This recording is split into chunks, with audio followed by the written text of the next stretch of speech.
Alright guys, we're back for another Dokkan battle video, and today we're looking at kind of an interesting unit here.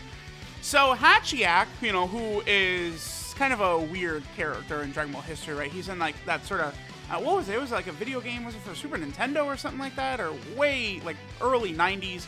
There was this whole, like, crazy story, right? They eventually, in Dragon Ball Raging Blast 2, right? HATCHIYAK returned, he was a playable character in that, and they had, like, they kind of did, like, a remaster of that original special, right? That's cool stuff, I guess. So HATCHIYAK was one of the earliest characters released in Dokkan, which is insane, right? Considering how little representation he has throughout the series. Now, he has always been there in Dokkan for like 5+ years. Like, when did his original SSR come out in that Hero and Villain Extermination event? I mean, I believe it was the first year. Yeah, December 28th of 2015. So, literally 10,000 years ago, right? Now, he just got a Dokkan Awakening here on JP, and unfortunately, he sucks, basically. Like, they have the basis here of a unit that can be good after his EZA. Whereas Whis, I think, has some good tactical value in Super Battle Road. HATCHIYAK, I mean, really appears to me to be fodder. I mean, his link set is quite honestly horrible. I mean, unless we're going to get, like... So he has this link Hatred of Saiyans, right?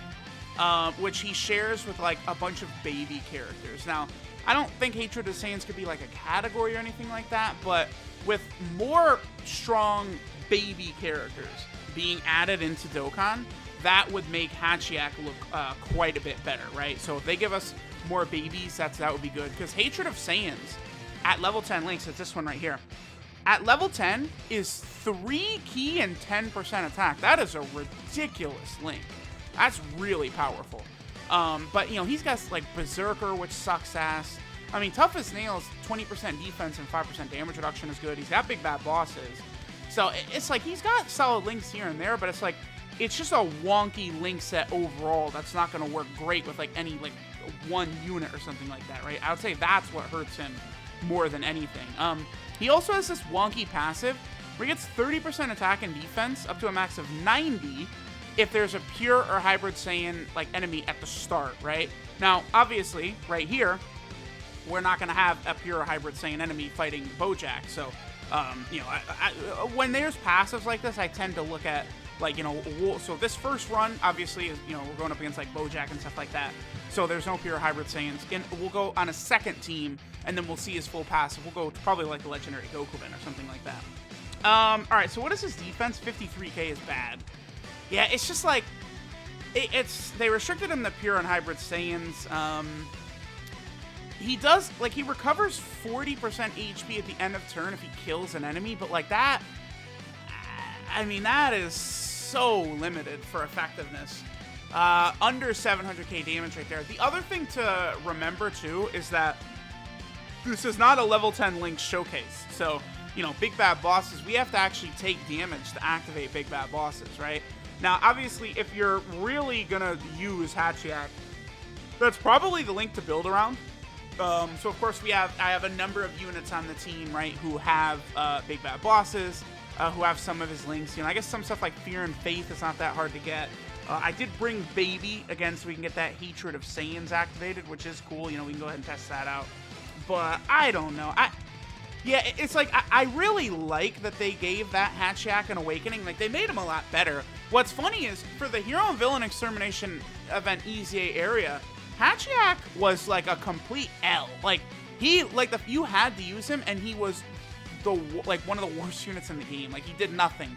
His only passive was recovering that HP when he delivered the final blow, but you're fighting one enemy, so the second you beat it, the fight is over. So he has no passive, basically. It's weird, right? But now, like, you know, so many of those EZAs, you know, there's a Super Saiyan 2 GT Kid Goku, AGL Kaioken Goku, right? There's a bunch of units that still awaken from that event and are going to get EZAs from that EZA area. So, I mean, HATCHIYAK is no longer going to be an L when going through that event, so that's good. Alright, so HATCHIYAK's going to work better here with Super Buu, because Super Buu, of course, has Shouting Limit and Fear and Faith. Fear and Faith is one of these links that didn't really get upgraded too much, though. It's just all enemies defense minus 10% and 2p, so who cares, basically, right? I figure what we'll do is we'll get this attack stat, We'll get the next turn with Hatred of Saiyans active, and then after that, we'll probably go to maybe the crossover team. Yeah, I think we'll go to the crossover team and take a look at HATCHIYAK over there. One other issue is that HATCHIYAK only is on 3 category teams, which is really bad. For like this late in the game's life cycle, to only be on that few category teams is like rare and bad, right? So HATCHIYAK is on Artificial Lifeform, which is a great team, Revenge, which is not so great of a team, and then Crossover, which is a super fun team. See, Crossover to me is like mega fun, and I really like using that team, but I don't know that I would consider Crossover, like, it's not like a top 5 category team or anything like that, but I mean, how good Super Saiyan 4 Vegito is, and the fact that he is a support for the entire team, it's gonna make it a little bit more, do I want to use the word comfortable for the team? I don't know, but running the team, it's going to be a lot easier to just sort of put any units you want when the leader and then the friend leader are both support type units, right? So no matter what, you're not going to get a rotation usually where like units are just completely not working well. And then you have all those powerful supports like Demon Goddess Toa and Supreme Opie of Time and Darkness Toa and Tech Toa and all those types of units like that, right? So, all right. Yeah, so here we go. Now we'll have a few links active. Does Baby have just Hatred of Saiyans and Shattering the Limit? So we can get Fear and Faith, Shattering the Limit, and Hatred of Saiyans. So look at all these links active, and we would have Big Bad Bosses active actually too, if we could have this. We'd have 4 links for this wonky link set for HATCHIYAK. That would not be horrible, right? And again, remember at full level 10 links, Hatred of Saiyans is a 3 key and 10% attack link. So that is very, I mean, if HATCHIYAK was 100 times better, he would be an interesting linking partner with Baby. Because again, they have, what, 3 very powerful links in Hatred of Saiyans, Big Bad Bosses, and Shattering the Limit. I mean, he'd be giving Baby, what, 40% attack? I mean, Baby's really strong. 40% attack, 5 key, and 5% defense to LR Baby. That's pretty good. So, like, that, like, honestly, like, if I look at his best value right now, that's probably it, right? As a fairly decent linking partner with LR Baby, I think so. So that's pretty good. All right, I guess we'll go now to, again, the crossover team, and we'll make sure we're fighting a pure hybrid Saiyan, so, you know, we'll get some better numbers. Oh, here, we can do this. Cool. Yeah, let's do this. We'll be able to get some better numbers, obviously, fighting actually pure or hybrid Saiyans. I mean, HATCHIYAK will be able to get above 1 million, which will be good. HATCHIYAK does also raise attack for 1 turn on super attack, so that's going to allow him to get a little bit of a higher attack stat if he's going to, like, double super attack or something like that, right? So keep that in mind. I think I'm actually going to get this super attack in the video for Super Boo, because, I mean, I'm not really using Exchange Boo too much these days. So an opportunity to actually use this tech Super Boo, I'm definitely going to take a chance, you know, take an opportunity to do that. 4.43, huh? Pretty good. My Exchange Boo is full level 10 links. Is that my Boo, or is it the friend one? That's mine. Yeah, he is full level 10 links. He's okay. I mean, Tech Super Boo is really, really good. If he was just Tech Super Boo at turn 1, he'd be one of the best units in the game, but fortunately he's not Tech Super Boo turn 1. All right, now we're on the crossover team. We are drenched in support on this team, but, I mean, the one thing is about these crossover supports, if I'm running Supreme Opie of Time on a team, like, that's actually a character I would run. Like, you know, like, I don't know, if I'm just, like, trying to grind events super fast, like, you know, to get medals so I could do, like, the 55% showcase early after a unit's release or something like that, I'd run Supreme Opie of Time on the team. Or, like, you know, in Super Battle Road, because she gives herself the 100% defense on Super. Same thing with Demon Goddess Toa. So when it comes to using them, like, again, they're legit just strong units in various different ways on top of their super powerful support. So that's one reason I think the crossover team is so good, is because these two are like the twin titans of support, and they're both on here, right? Which is really good. So already we're off to a much better start. I mean, we only have Shattering Limit active here with Supreme Opie, but I mean, we are getting support from both Supreme Opie of Time as well as Super Saiyan 4 Vegito. Plus, remember, HATCHIYAK gets a 30% attack and defensive buff at the start of every turn when there's a pure or hybrid Saiyan category enemy. So for the next 3 turns, HATCHIYAK is just going to get stronger and stronger and stronger, sort of as we're moving through the event right here. The other thing about this event, Legendary Goku event, or, you know, running with the crossover team is that there are actually a number of units who, I mean, they don't work that good with HATCHIYAK, but like Demigra has big bad bosses, right? The Xenoverse Demigra has big bad bosses. You know, then there's Celis, who we've got. Celis, of course, shares, I believe, Infighter, and Celis also has big bad bosses, doesn't he? Well, only after he transforms, huh? Yeah, I think Celis only gets big bad bosses after he actually transforms. Or no, does he have it before he transforms? He does. Okay. So yeah, Celis with big bad bosses, Infighter, and Shattering Limit is not a horrible linking partner with HATCHIYAK as well. So it's like, you know, HATCHIYAK being Shattering the Limit will allow him to work. I guess it does help him sort of with some of these characters, right? So I guess we'll keep Celis around. Here, let's have Celis potentially get attacked here. Because, you know, if Celis takes a super attack, we could activate big bad bosses. You know, because here's the thing with, you know, doing a video on a character that has big bad bosses, but it's not Link level 10, is it's very difficult to get, like, a proper representation of what that unit's going to look like, you know, in a lot of different situations, right? Because big bad bosses, 25% attack and defense. Obviously, well, we're going to have it active here, which is good. All right, so this is HATCHIYAK, 1.25, much better attack stat. That's with 2 stacks of his passive. One more turn and HATCHIYAK will have his full passive active. So that's going to be good.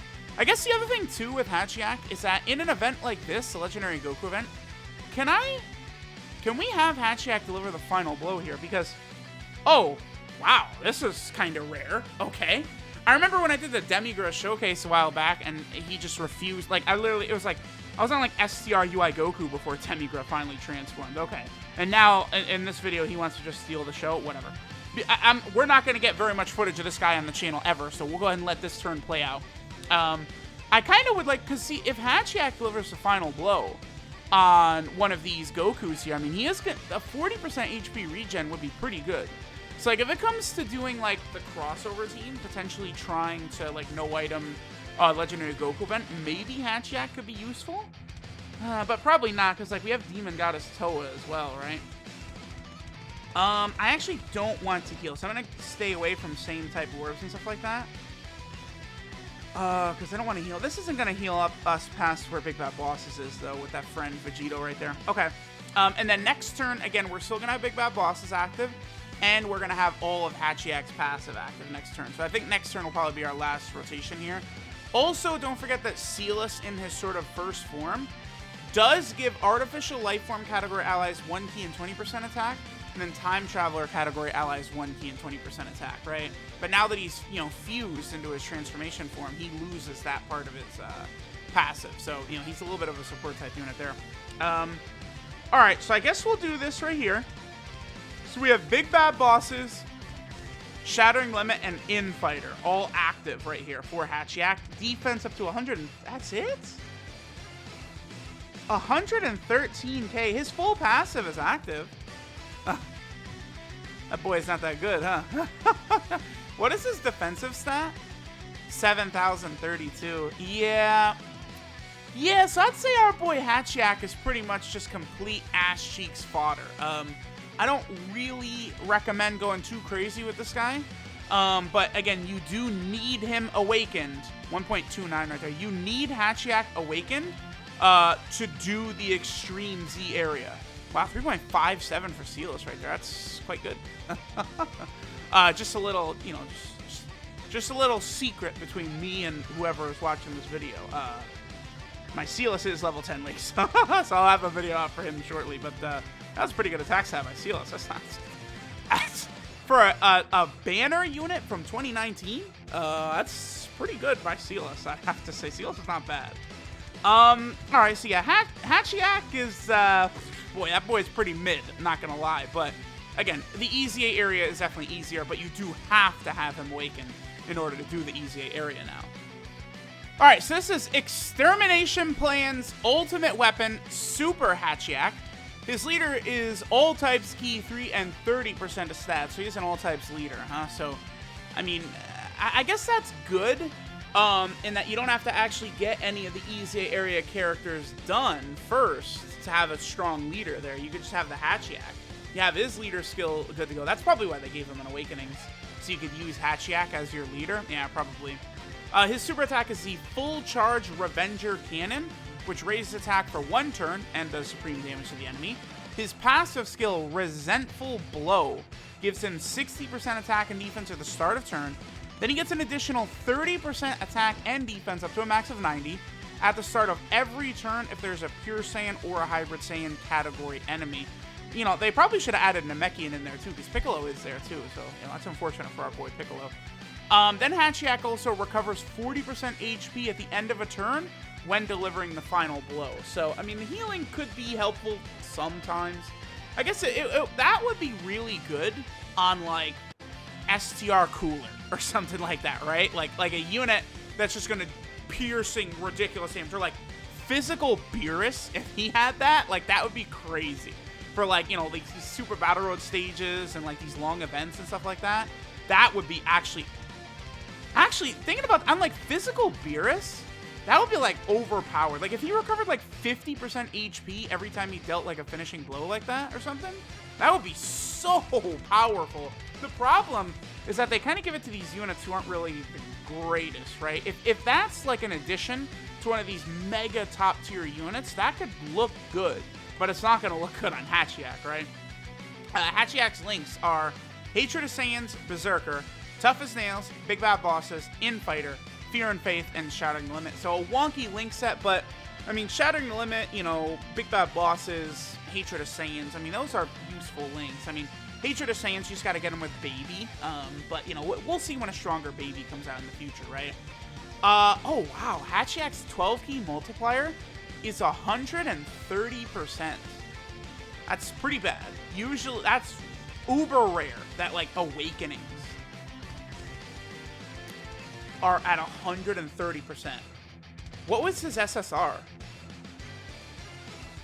That's what I need to know, is what HATCHIYAK's SSR 12 kill power was. 120%. So they did buff it, but only to 130.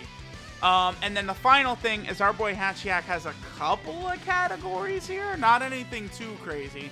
So he's on Artificial Life Forms. I mean, new units, I guess, is nice. We have had a number of new units added to Artificial Life Form this year. One of them is one of the best units in the game, though. That's pretty good.